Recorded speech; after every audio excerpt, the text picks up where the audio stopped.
Mr. Fix-It. Proudly supported by AquaBion Ireland, the limescale treatment solution. Visit aquabionireland.ie today. The man himself, Brian Cloonan, how's the form? Good, thanks. I'm not the better of... it's funny the way people, when the Leaving Cert exams are on, yes, and people get nightmares, that brings them back. Well, I was driving behind a girl getting her driving test the whole way here, practically the whole way here. Oh, literally getting the test? Yeah.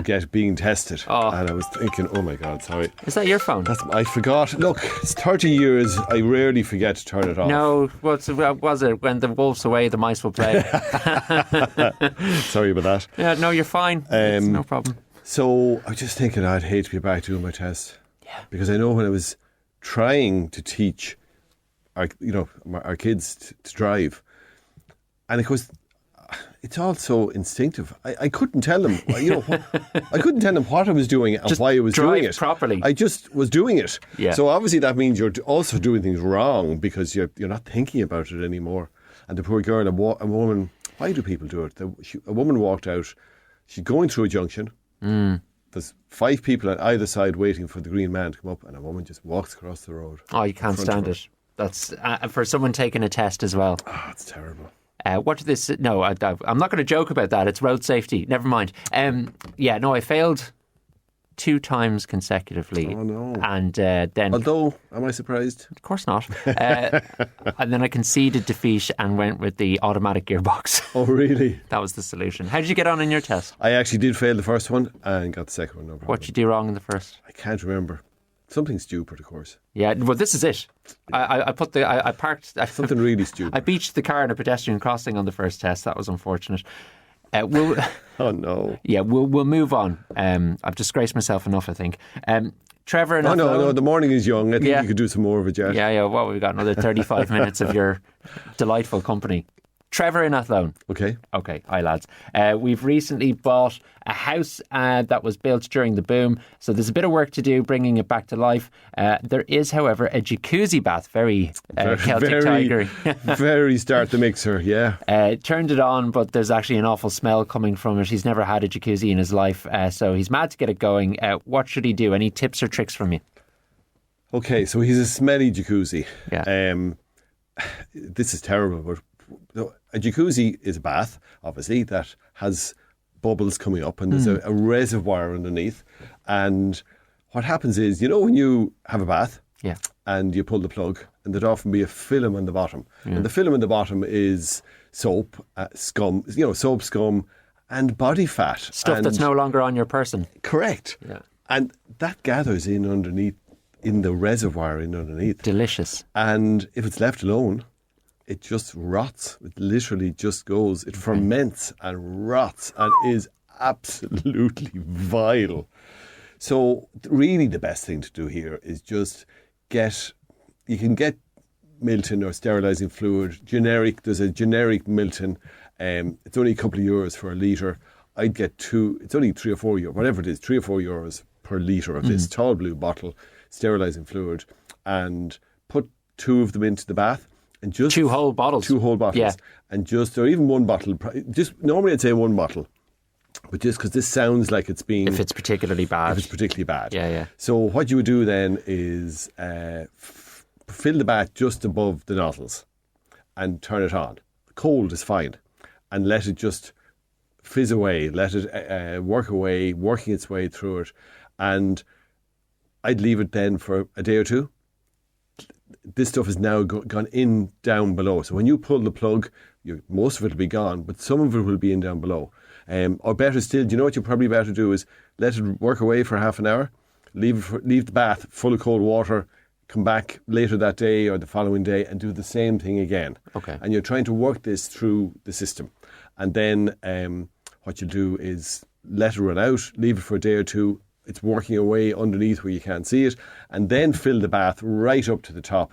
And you're now trying to get rid of all the Milton that's in the reservoir below. Yeah. And pull the plug and then do it again. Cold water each time, and then do the same thing again, pull the plug so that any tiny bit of Milton that's left behind is so dilute, you're not taking a bath in Milton anymore. More trouble than it's worth. Well, no, it's horrible. The thought of even getting into, even if you weren't using the jacuzzi, the thought of getting into the bath, knowing that this collection of fermenting body fat, etc., is lying below you. Horrendous. Yeah, no, I'm not advocating getting into the scuzzy bath. I'm just saying take a shower instead and well, there is that. Live more humbly. Yeah. No, so hopefully, Trevor, that gives you a dig out in that respect. You've got a process to follow. Philip and Clara has solid wood floors in their house, and ever since Christmas, he's noticed that they actually look very dull. In fact, every time he looks at them now, he's annoyed at how dull they are. Will Faulkner will come in with the joke there, I'm pretty sure, Brian. Is there anything I can do? But I wouldn't. Is there anything I could do? Because I think you're very entertaining. You wouldn't call me dull. I wouldn't even insinuate it. I think you did. Is there anything that Philip can do to give them a bit of life here? Yeah, so I suppose the first thing with wooden floors is they're a hard finish. They don't wash them if you don't need to wash them. So brush them. 9 times out of 10, all they need is a brushing. Now, look, if somebody comes in with muddy feet, you do have to wash them off. But what you're trying to do is whatever you do, people decide, somebody says, you know what, vinegar is great for washing the floor. Vinegar is an acid. If any of it remains on the floor... It's great for damaging the floor. It's great for damaging the floor. Okay. So just be careful that you use something that is specifically designed for the floor, or at least not going to do any harm to the floor. And even water, if you've got a lime in it, can take the shine off the floor. So what you're doing is you're using the least amount of water and you're drying it off. Just use an old towel and dry it off afterwards. You have two aspects. You can get a wash and shine for wooden floors, loads of different brands like HG and Lithofin and all sorts of different brands out there. A wash and shine for wooden floors. And that's exactly what it says. You wash the floor, it leaves a bit of a shine behind. Now, if it's really, really bad, get a floor polish that is very easy to use. You would wash the floor, get rid of can. Sometimes if it's bad, it doesn't sound like it's that bad. It just sounds like it's dull as opposed to dirty. And the floor polish goes on. You actually use a little paint roller to put it on. Yeah. So it's a little bit like putting on a varnish without all the work. And you would give it 2 coats. And normally what you do is last thing before you leave the house in the morning, you might do it. And then it's fine to walk on that evening. Or you might do it last thing before you go to bed. It's only a few minutes. Now, the biggest deal is moving furniture around. If it's a sitting room and you need to, what you might do is do half the floor tonight, half the floor tomorrow night, but then you are going to give it a second coat. Okay. So it's 2 coats, and you always go in the opposite direction for the second coat. So if you imagine if it was a hall and you went up, down, up, down, up, down for the first coat, you'd go right to left, over, back for the second coat. Okay. And that way you're making sure you're getting a really even finish. Because if you go up, down, and you miss, if there's a little hump or a bump or a hollow, you will miss it. And lots of floors will have those uneven surfaces, as it were. So, but that'll completely transform it without spending much money. And I don't know, maybe a €10, €12, I don't know, something like that. Yeah. And not a huge amount of work, but it will be a transformation. So, and look, that'll be maintained then with the wash and shine. Yeah. So maybe get the wash and shine and try it and see if that's good enough to do the job. And if it's not, then get the floor polish, and then you can maintain that with the wash and shine every now and again. But try not to use things for washing wooden floors or even the laminates, but particularly a wooden floor that is not specifically designed for it. You mentioned vinegar there. We got a couple of bottles of it. We heard that it's good to chuck in the kettle for lime scale. So that is a good shout. It will descale a kettle. Now, the problem is it does leave, it's really... Your coffee's going to taste like... It's hard to me, it's hard to get rid of the smell of the vinegar after. No, it won't. You'll be washing it out really well. Okay. But some of the descalers will do just as cost effective and will do a better job without that aftertaste. Okay. You got good info for Fiona when I get home. Loads more questions. 083 30 10 103. We're going to get to them. Brenda in Rosscray is next after these. Mr. Fix-It. Proudly supported by AquaBion Ireland, the limescale treatment solution. Visit aquabioниreland.ie today. Yes, indeed. Brian Cloonan is in the house, and he was just telling us how he can't seem to put clothes on without ripping his right sleeve. Well, I have to say, I did a stretch there, and I was a bit worried that I did the audible sound old men make when they make a stretch, and I was afraid. I just saw you sliding up the slider for your microphone, but fortunately it wasn't picked up. So David very kindly pointed out, which I did appreciate genuinely, that I have a hole under my right arm. Just in case, I let you know before anyone else found out. Yes, and it always seems to happen whatever way I put on the jumper. I did hear that little bit of a rip the other morning. So obviously I haven't lifted my arm above my head since. No one said it to me. Now, because he kindly pointed out that I have a hole under my arm, which isn't that visible. No. So you can kind of forgive me for that. I did have to point out to him, you have baby vomit all over your shirt. So, I can't see the hole under my arm, when I'm getting dressed in the morning. Yeah. Surely, how did you leave the house with baby vomit all over your shirt? And folks, can I just tell you, he's wearing a dark green shirt with white, milky baby vomit all over the front of it. It's not like, oh my God. Maybe I thought... Well, I suppose, in fairness, you probably got dressed in the dark this morning. But mind you, judging by the way you dress, I think you probably always get dressed in the dark. Now, have you a question? Yeah, there you go. That is what happens when you come at Brian Cloonan. Yeah, no. I couldn't see in the morning, be it through tiredness or at the time that you do get up to come into the newsroom at that hour. Anyway, wearing the milk sick with pride, I am. Yes, yeah, in fairness, it's kind of a badge of honour, isn't it? That's it, exactly. A large, milky badge of honour. Brian, I hope you can help. This is not from me now, obviously. You're beyond help. Indeed. We have a cream stove in the living room, but I can now see that all around the door jambs, it's all ashy brown. Brenda in Rosscray has tried almost everything and nothing works, and she doesn't like top-up paint. So what to do? Yeah, so you're avoiding the top-up paint unless you really, really need it. So the only time you need top-up paint is if the original enamel is gone. And it's very rare. The original enamel is a vitreous enamel. It's really tough and quite thick.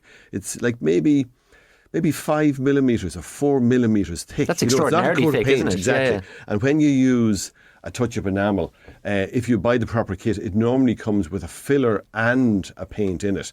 But, the problem is, like touching up anything, it's never exactly the same shade.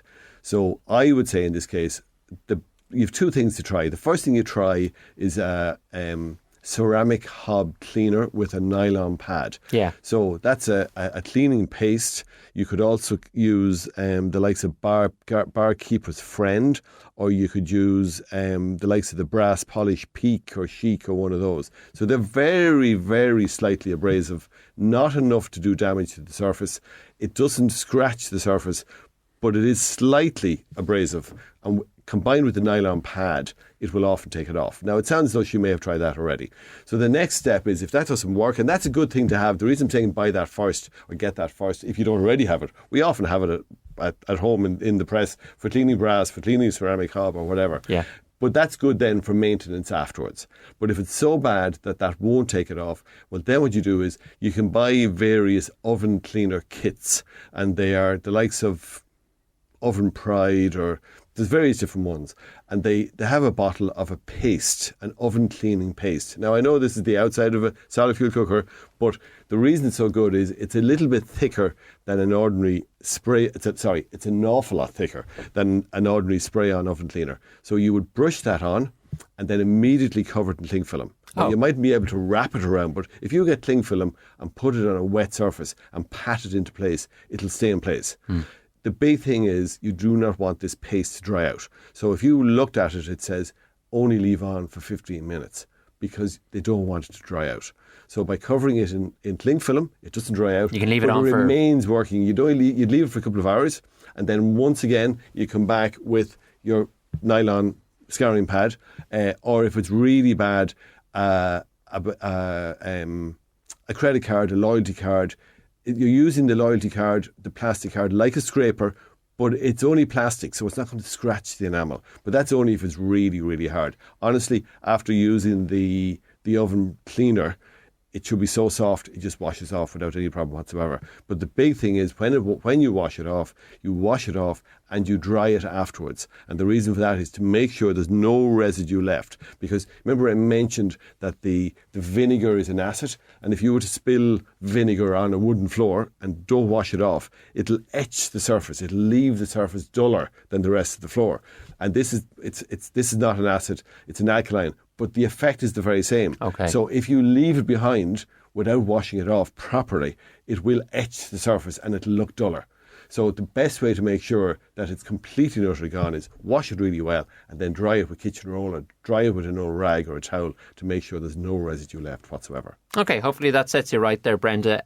Joe's gotten in touch in relation to Philip's dull wooden floors. He says for that timber floor, getting a loan of an old electric floor polisher could also bring it up like new. Yeah, if you can do that, yeah. Now great. Floor buffer or whatever Floor it is. buffer, yeah. Okay, good but stuff. the reason we mentioned the other is that it goes on with a little paint roller, so you don't need machinery for it. But if you know someone who has a buffer, fantastic. Okay, Maura in Port Arlington, the grown-up children are in trouble here. My husband and I were away for the weekend and left the grown-up kids in charge of the house. Obviously, they were cold at one point and they lit the fire, but now the ashvac to clean it doesn't work anymore. Of course, nobody knows what happened and didn't do anything, but there's no suction from it. What do I do? Is it for the bin now? Do I make the children clean it now by hand? I mean, why would you have an ashvac anyway? Just clean the bloody thing yourself. Yeah. Jeez. Yeah. I know, look, the ashvacs Sorry, Maura, you're handy. Well, for fair. stoves in particular, the ashvacs are very handy. Okay, yeah. But fair point. So what has happened? The most likely thing is just if there's no suction, if the motor's running and there's no suction, it's probably just a clinker caught in the hose. What's a clinker? An unburned piece of coal, because they can be timber, quite or whatever. substantial. Yeah, and if they get stuck in it, everything just wedges in front of it. So you take off the hose, and really and truly, if you take off the hose and bring it outside, take off the hose. If there's two people there and you hold it really straight, if you look down at the end, you should be able to see daylight. Yeah. Simple as. So just suck it out. No. No. Oh. So when you have the hose off and outside, if you just keep rattling the hose, it'll come out. It went in. There was room for it to go in. It's just wedged. So by doing that, it'll come out. Now, failing that, get something like a bamboo cane or a brush handle and put it down. But you could well find that you'll wedge it even further by shoving it too hard. So by just continually rattling and massaging the hose, it'll come out no problem. Now, I don't think in this case, any of the ashvacs will only take up cold ashes. So the worry would be that they somehow didn't wait for the ashes to go cold. Aha. But then they would have burnt the filter, and the filter you'd smell. And if the motor is still running, I don't think that's the case. I think it's just something stuck in the hose. Hopefully that's all it is. Okay, hopefully the grown-up kids can get away with whatever it is. And the other thing, just done. to say, one of the regular problems that we come across would be if you get an ashvac, obviously, it's not the most attractive looking thing in the house, and the temptation is, particularly if you're only using it for, say, a pellet stove that you'd only be emptying once in a blue moon. Yeah. The temptation is to store it out in the shed. And if you store it out in the shed, you will cause yourself problems because there is a fabric filter. So if you can imagine that shirt of yours is a fabric filter, and when you turn on the motor, the air passes through the shirt. But if the shirt is damp, all the ash will stick to it. Oh, yeah, okay. And it'll completely become coated with ash. Blocked. And it'll become blocked. Yeah. So it's really important that you keep your ashvac somewhere dry. Okay. That it can't get damp. All right. So massage the pipe and hope that the clinker comes out. Correct. I learned so much when you come in. You're delighted with the word clinker. This is absolutely brilliant. Okay, more educational conversations after these. Mr. Fix-It. Proudly supported by Aqua Bion Ireland, the limescale treatment solution. Visit aquabionireland.ie today. Yeah, we're on air, Brian. Sorry about that. Go on. You mentioned the word clinkers. I'm reminded we have a drain that causes a problem every now and again. And I was plunging the drain. Yeah. Using sewer rods and a plunger, and what comes down the drain is really not pleasant. No. And I was plunging away anyway, and somebody walking past said, "Watch out for skites." Skites. I said, "What are skites?" Yeah. So skites would be little bits of SH1T that will, as you pull back the plunger, might fly through the air onto your clothes, oh my God, your hands or your face. Airborne SH1T. Exactly, or skites, yes. Clinkers and skites, folks. Yeah, there you go. Write them down. Okay, speaking of bad smells, can Can you ask Brian why my washing machine smells when I start the wash? It's a year old. It has no filter on the front, from Mary in Tullamore. Right, so very few wash machines don't have a filter. I always think, like, if you've ever cleaned out the filter in a wash machine, you will know, like, you're wondering, how are there 3 buttons in this and I'm not missing any buttons? Do you know? But obviously they are, and sometimes it might be the little button that's the extra button, and you know, there's hair clips, and it's amazing the stuff that makes it through, and the wash machine, the filter catches it. That's basically it, and stops it from clogging up the machine. My favourite pastime is leaving tissue paper in my pants. Ah, ridiculous. And then you take out and there's just a million pieces of tissue paper on every piece of clothing. And a whole lot of that stuff also clogs up filters and Correct. that type of thing. So 2 things you could do. One is you can get a thing called Washing Machine Engineer, which is just a descaler and a disinfectant that will go through the machine. You put it through in the hottest cycle. The other thing you could try is just try a cup of ordinary household bleach. Now, do not use, foaming action, limescale breaking down. It's just your plain and simple. You want it like Will Faulkner, plain and simple. And corrosive. And corrosive, yeah. So just put about a cupful of bleach into the drum and set the machine to the hottest wash and just put it through in a cycle. And I'd say your problem will be gone. And if that doesn't work, try the Washing Machine Engineer. Okay, fairly straightforward and But not in the drawer and not the foaming action. You put it in the drum. In the drum itself, where the clothes go. Correct. Stick it on the hottest cycle. Yeah, the 100-degree white cotton wash or 95-degree hot cotton wash. That should take care of it. The combination of the almost boiling water and the bleach should disinfect the machine, break down where there's obviously a build-up somewhere. Yeah. And very often when you break it down, when you take away all the bacteria that's there, the bacteria acts as a clogging agent, and it might just break everything down and wash it away. Okay, good stuff. One caller here is wondering what to use to clean limestone on a grave. If I suppose on gravestones there are various headstone cleaners that are really, really good. They mostly contain a mixture of chlorine and phosphorics. But limestone, you don't. So if you had a marble headstone, you'd only use the headstone cleaning spray. But if it's limestone, you can be a little bit more aggressive. If it's bad and if there's a lot of it to do, you can buy a small amount, like a litre of patio cleaner. And patio cleaner contains a very mild acid and a detergent. But the beauty of it is it makes a lot. So the patio cleaner that comes in a litre, it'll make about 5 litres in total. Always either wet the stone first or wait for wet weather, which really doesn't generally tend to be a problem, and put on this stuff, leave it about 20 minutes, then get a scrubbing brush and give it a scrub, and then wash it off completely. So have your water. Most cemeteries now have a tap, but if not, bring a couple of gallons of water with you and wash it off completely after you've done it. Because again, with any of these things that contain an acid or an alkaline, if you leave it without washing it off, it will affect the finish of the stone and it will look different from the rest of it. So just wash it all off completely. Okay, good stuff. Time for one more from Dougie in Moat. Lads, I have a mighty Hoover. Okay, actually my favourite Hoover ever. It's mighty, he goes on to say.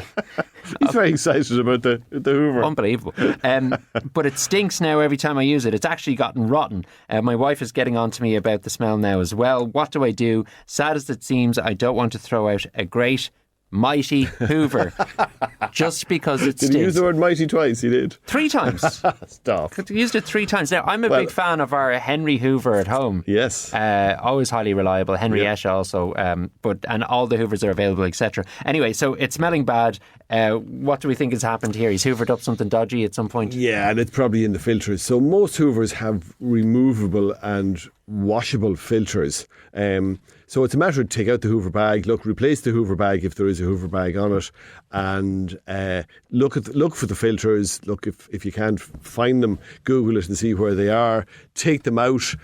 Most of them are washable, so you can wash it and make sure you dry it completely. So same as the ash vac we mentioned earlier, has to be bone dry.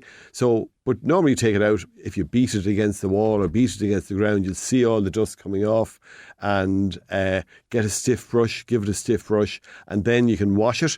And then maybe before you put it back in, spray on a load of Febreze or air freshener onto it and then leave it to dry. And now what will happen is when you use the Hoover, instead of smelling grotty and gunky and disgusting, it'll smell of Febreze or an air freshener, which is obviously far nicer. And that should do it without a problem. Be any enthusiasm for the world of Hoovers at all yourself? Yeah, I think hoovering is a very satisfying job. Massively satisfying. Yeah. I would say it's my favourite task. As a Dougie, I'm glad to see Dougie is owning, like he's using it, and when it smells, his wife gives out to him. Yeah. So, but it is a satisfying job. You get something that doesn't look great, and then you spend not too long and not too much of an effort. It's the gradual removal of it. Yeah. Especially if you drop a load of rice and you get the Hoover head shaped clean. Yeah. And then I have to say, we got a new one recently, and it has a centrifugal force in it. What? I don't know. That's what it says. So one of these bagless yolks. Yes. Okay. But it means the stuff all collects in the centre, and it comes out like a cylindrical mass of. So we've dogs, and it comes out a cylindrical mass of dog hair. But I would empty it every time I use it, and It just, there's something satisfying about taking out this, you spend 10 minutes hoovering and out comes this incredible mass of stuff that you would have been walking on and sitting on and breathing in, basically. So it's something satisfying in that. Well, it's been a terribly satisfying discussion over the course of this morning, Brian. As ever, I'm very grateful for your insights and your presence. Thanks, David. Likewise. Mr. Cloonan will be back to fix your DIY problems this day and next week. The news at 11. Plenty more to look forward to on the show after 11 o'clock. We will be marking the closure of a very popular Portlaoise menswear shop as well after 50 years in the community.